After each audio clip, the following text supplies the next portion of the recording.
SMK ada yang nanya, Melki itu pas di sekolah gimana, Melki itu tiap hari kebiasaannya apa dan lain sebagainya.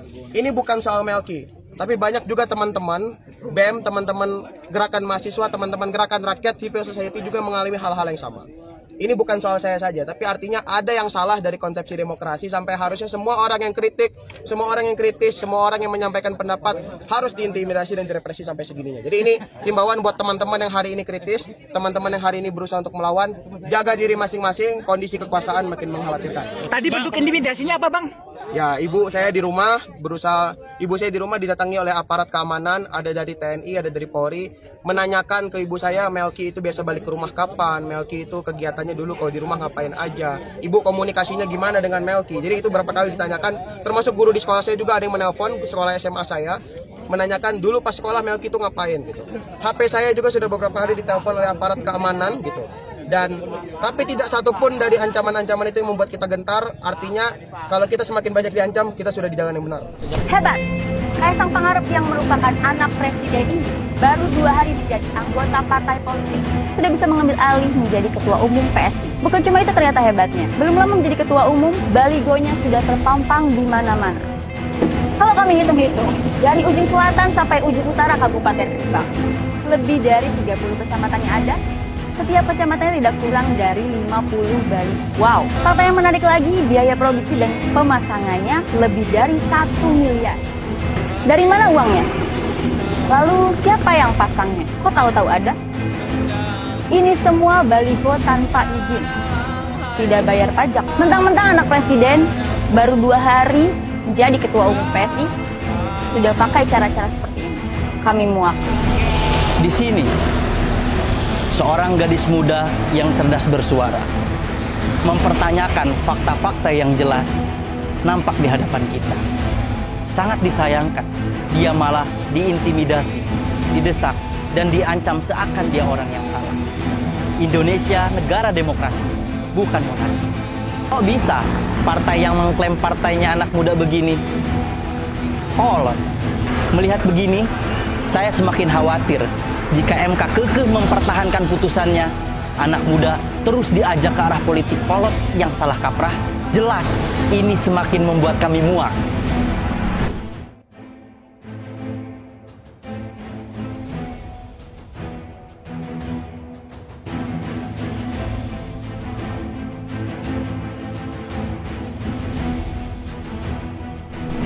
Halo sahabat Indonesia, kita bertemu kembali dalam Opini Rudy. Sahabat Indonesia, ini adalah perjalanan saya terakhir di bumi Australia. Saya sekarang ada di Perth, Australia. Pada kesempatan ini saya ingin membahas tentang kabar intimidasi yang diterima oleh beberapa orang di tanah air tercinta Indonesia. Yang pertama konon dialami oleh keluarga Ketua BEM UI, adik saya Melki. Ini jujur mengagetkan. Saya tidak tahu apa motivasinya. Konon keluarga, khususnya ibunya dan sekolah dari Melki, didatangi oleh oknum aparat, katanya Babinsa, yang menanyakan detail tentang kegiatan Melki dan tentang profiling tentang Melki seperti apa. Berikutnya adalah adanya kabar intimidasi yang diterima oleh adik kita Genzi, seorang perempuan cantik remaja yang mengkritisi baliho dari Kaisang, Ketua Umum PSI, yang bertebaran di bumi Indonesia, di Jakarta maupun di Jawa Barat, tepatnya di Sumber. Konon dia juga mengalami intimidasi. Saya bingung, apa yang terjadi dengan negeri ini? Kenapa kita seolah setback ke belakang, mundur, seperti rejim Orde Baru? Saya tidak yakin ini ide dari keluarga Presiden Jokowi, karena menurut saya keluarga Presiden Jokowi yang saya kenal tidak mempunyai pola intimidasi otoriter seperti ini. Saya menduga keras ini adalah kreativitas dari aparat-aparat di bawahnya yang ingin menjilat kepala negara atau Presiden Jokowi. Dan bagi saya ini tidak mungkin kita biarkan begitu saja. Mengkritisi pemerintah itu adalah bagian dari kebebasan menyuarakan pendapat, termasuk saya. Tapi kami sadar bahwa kami tetap dalam rel yang diperbolehkan. Kita tidak memaki-maki, tidak kita menganjurkan provokasi, kita tidak menyampaikan fitnah atau apa. Tapi kalau polisi-polisi yang menurut saya tidak baik, perlu juga kita kritisi. Termasuk manuver-manuver yang membahayakan hukum, membahayakan demokrasi kita. Ini perlu juga dikritisi. Terkait dengan Melki, Ketua BEM UI ini memang sangat kritis. Dan saya mendukung, dan menurut saya tidak layak seorang Ketua BEM UI mendapatkan intimidasi seperti ini di era Orde Reformasi. Presiden Jokowi adalah produk reformasi. Jangan sampai terkesan nanti apa yang dilakukan oleh aparat di bawah ini memperburuk citra Presiden Jokowi, memperburuk citra demokrasi yang sedang dibangun oleh Presiden Jokowi. Ini bagi saya tidak masuk akal. Berikutnya tentang remaja putri yang mengkritisi baliho Kaisang. Jujur saya juga tergelitik. Bagaimana mungkin anak baru beberapa bulan menjadi ketua umum PSI, balihonya tersebar di seluruh penjuru Indonesia. Di ibu kota negara itu baliho di mana-mana. Konon kata si remaja tadi, baliho dari Kaisang di setiap jengkal di kota Subang dan Jawa Barat. Dan konon katanya tidak berizin. Ini kan sangat memprihatinkan. Pola-pola seperti ini kan pola-pola seperti Orde Baru. Dan saya berharap Presiden Jokowi dan Kaisang maupun siapapun yang terlibat masalah ini tidak serta-merta didiamkan begitu saja.